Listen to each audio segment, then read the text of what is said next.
Si, vous entendez? Alors, j'ai proposé quelques diaporamas avec la petite image qui fait « Oh, c'est trop mignon !» Le petit cute.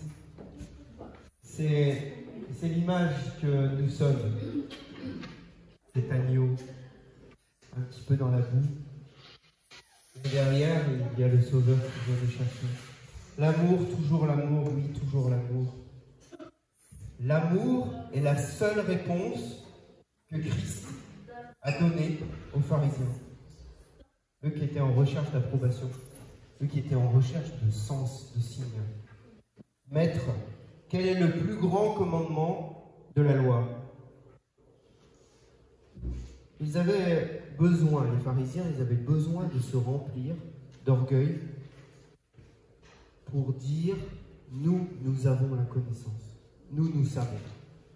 Ils avaient besoin d'aller plus loin que les autres, de dire « nous, on sait ce qui est bien ».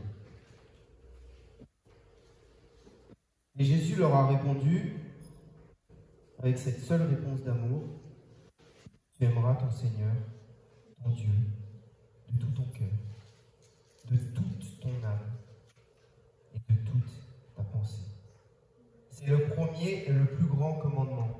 Et voici le second, qui lui est semblable. Tu aimeras ton prochain comme toi-même. De ces deux commandements dépendent toute la loi et les prophètes. Si nous ne devons retenir qu'une chose, c'est ça, c'est cet amour. Jésus n'est pas rentré dans des querelles stériles en disant je viens pour prendre une vérité, pour dire je suis le chemin et la vie. Ah si, il l'a dit. Mais il l'a dit avec amour. Il ne l'a pas dit en reprenant les autres. Jésus est venu faire la pratique de la voie de l'amour. Il enseigne le plus grand des commandements, celui qui accomplit toute la loi du roi. Il ne perd pas son temps pour partager les gagnants, pour récompenser les champions de l'obéissance et du zèle. Sa réponse, c'est son attitude, c'est sa posture par rapport à Dieu.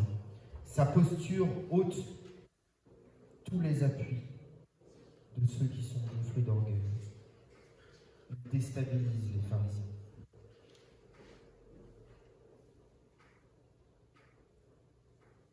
De la même manière, tous nos efforts pour mettre Dieu de notre côté ou simplement pour reprendre le point de vue sont vains. La vraie religion est une affaire de cœur et non pas de parti pris. C'est l'essence même du christianisme, c'est ce qu'il doit nous animer. L'identité que Jésus est venu imprimer en nous. Il est juste venu nous montrer comment aimer. Alors que m'enseigne Dieu? Que m'enseigne la parole si je ne suis pas capable d'aimer? Si je ne suis pas capable de servir mon prochain, d'être à ses côtés quand il a besoin? On peut lire 1 Corinthiens au chapitre 13 et au verset 4. C'est un verset qui décrit comment est l'amour. Quelqu'un voudrait bien le lire?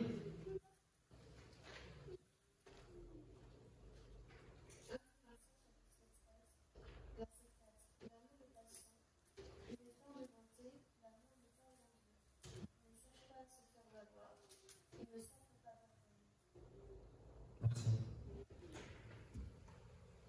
Wow. Sacré challenge. L'amour est passion, il est plein de bonté. Mais où je suis, moi, quand je lis ça? Sans le cœur, la loi n'est plus qu'un principe, que des règles de conduite. La loi n'est pas capable de communiquer cet amour. Avancer avec son cœur, ça c'est une belle avancée. C'est pas suivre un règlement intérieur, c'est vouloir vraiment l'incarner, vouloir être ce que l'on demande. On peut essayer de suivre froidement la loi, en cochant des cases. Ça, j'ai fait, ça, c'est fait. Non, non. Dieu veut des êtres libres. Il veut des êtres qui fonctionnent avec leur cœur. Lisons Malachie, chapitre 2, verset 8.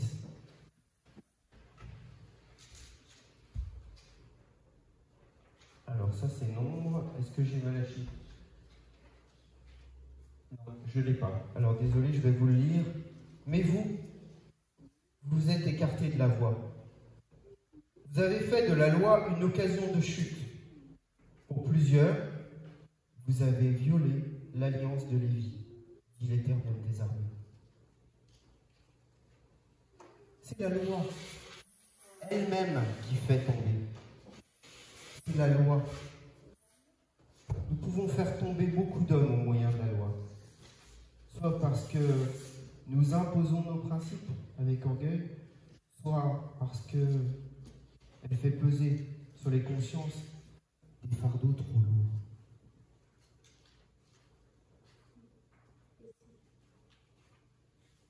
Les pharisiens ajoutaient eux-mêmes des lois entre les lois pour ajouter à leur vertu. Il est aussi grave de se mettre sous la loi que de se mettre au-dessus d'elle. Car ces deux attitudes antagonistes n'aboutissent qu'au fruit de la faute. La véritable sagesse invite à se méfier de ses propres idées. Tout raisonnement peut être contredit par un autre. Nous devons absolument abdiquer. Nous devons absolument laisser tomber ces partis pris. Rechercher la paix et la grâce. Et la seule attitude véritable, c'est de se soumettre à l'Esprit de Dieu. Le ministère que Dieu nous confie à chacun est un ministère de service. Tout d'abord parce que nous sommes au service de Dieu, au service de ce qu'il attend de nous, mais il est venu nous le dire aussi, là, dans ce commandement nouveau, il nous souhaite au service des autres, au service de chacun autour de nous. Jésus est venu nous montrer l'exemple. Il a juste entouré tout son entourage d'amour et de compassion. Les Juifs attendaient de la revanche, ils attendaient de la justice, qu'ils soient plus opprimés, que Jésus mette de l'ordre dans tout ça. Et lui, il est amené de l'amour, il est venu amener de l'amour. Ils n'ont rien compris. Jésus n'était pas là où il l'attendait. Il est venu carrément jusqu'à se donner lui-même. Cette attitude d'amour va jusque-là, jusqu'au don de lui-même.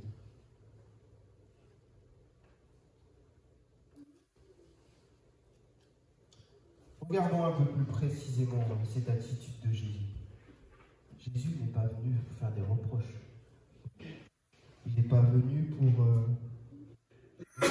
expliquer des choses à ses disciples, même s'ils ne comprenaient pas vraiment tout. Il est venu pour montrer avant tout l'exemple.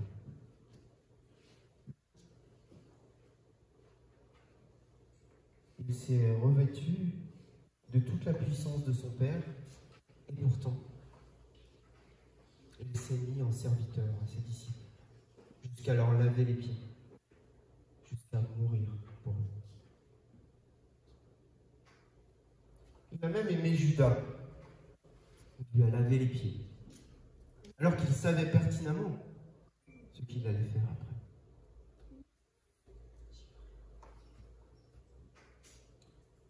résumé, il a accepté de faire aux disciples ce qu'ils étaient censés faire pour lui, jusqu'à ce qu'ils le fassent eux-mêmes. Celui qui n'accepte pas cette humilité de service se place au-dessus du Seigneur. Servir, ne pas éduquer, ne pas corriger, ne pas reprendre, mais aimer.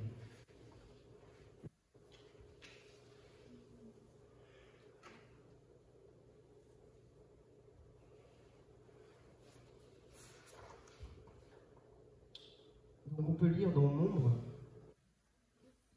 ça doit être, voilà, celui-là, au chapitre 8, le verset 25 et 26. Si quelqu'un veut bien lire, je le remercie.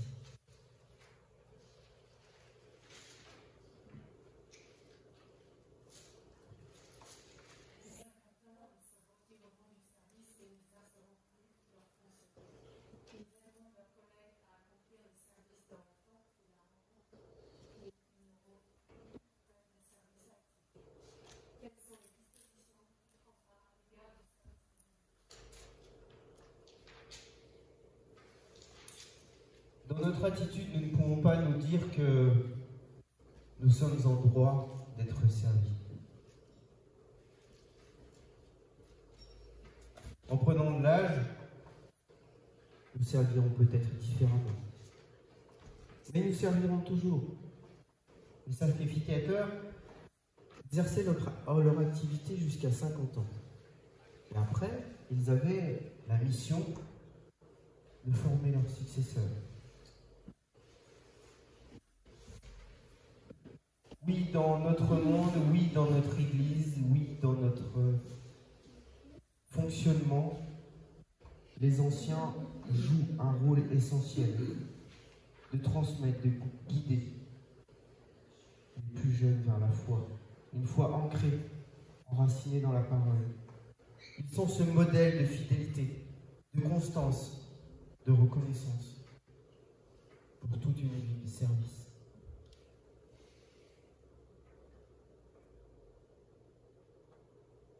En un sens, la parole et la foi ne nous quittent pas. C'est nous qui, parfois, nous en écartons. La parole existait et existe avant que nous croyions.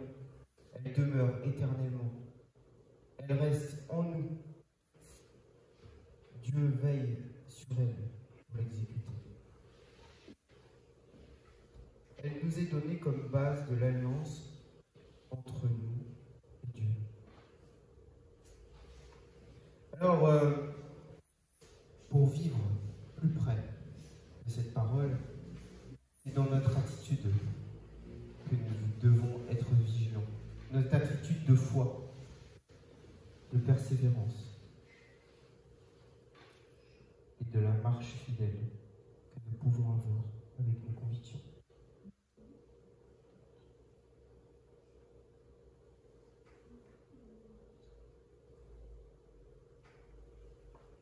Parfois, on peut se sentir dépassé par ce que l'on doit demander, tout en étant dépourvu de sagesse dans les décisions que nous avons à prendre. Et on ne sait plus trop comment demander, ni comment.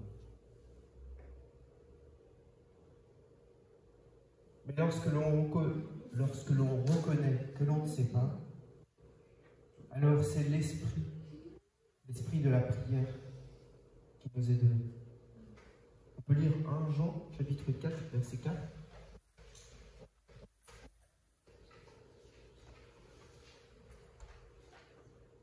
Vous, mes enfants, vous appartenez à Dieu et vous avez la victoire sur ces prophètes de mensonges. Car celui qui est en vous est plus puissant que celui qui inspire ce monde. L'Esprit nous aide dans nos faiblesses. Elle est plus forte que celui qui est dans le monde. Ici, je veux en venir au fait que dans notre quotidien, dans notre environnement proche,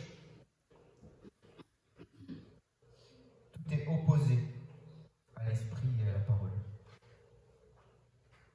Si loin des choses du royaume de Dieu. Beaucoup disent que le ciel ne leur parle pas, ne les console pas. Mais est-ce que nos canaux auditifs sont bien ouverts? Est-ce qu'ils ne sont pas encombrés par tout ce qui encombre le monde, ce qui inonde et pollue les messages de Dieu? La télé, la publicité, Internet et tous ces réseaux sociaux. Au sein de cette invasion, nous devons nous libérer pour enfin, pas parler, mais pour enfin écouter. Pour prier et se tenir devant le Seigneur. Que le temps qui nous est imparti soit le centre sur Dieu.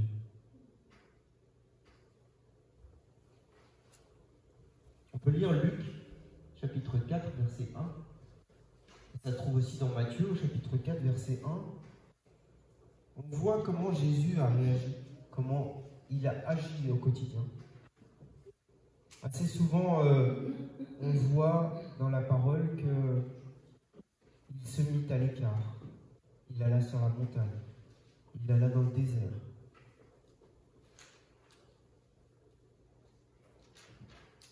Jésus, rempli de l'Esprit Saint, revint du Jourdain et le Saint-Esprit le conduisit dans le désert. Jésus qui a l'Esprit de Dieu avec lui, qui le remplit. Pourquoi a-t-il besoin de se mettre à l'écart?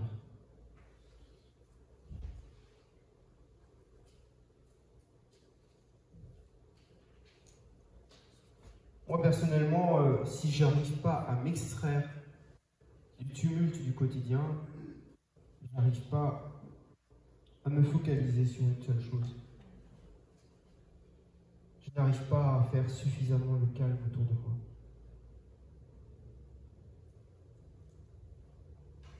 Et Jésus, pourtant, qui avait l'Esprit de Dieu pleinement en lui, a besoin aussi de ça.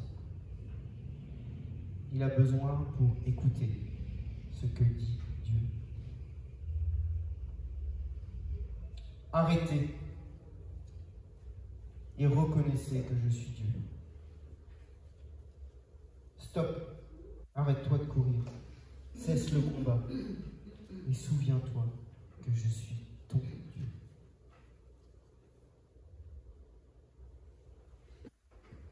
En conclusion, j'ai pas oublié une diapo? Il n'y en a plus? Ah.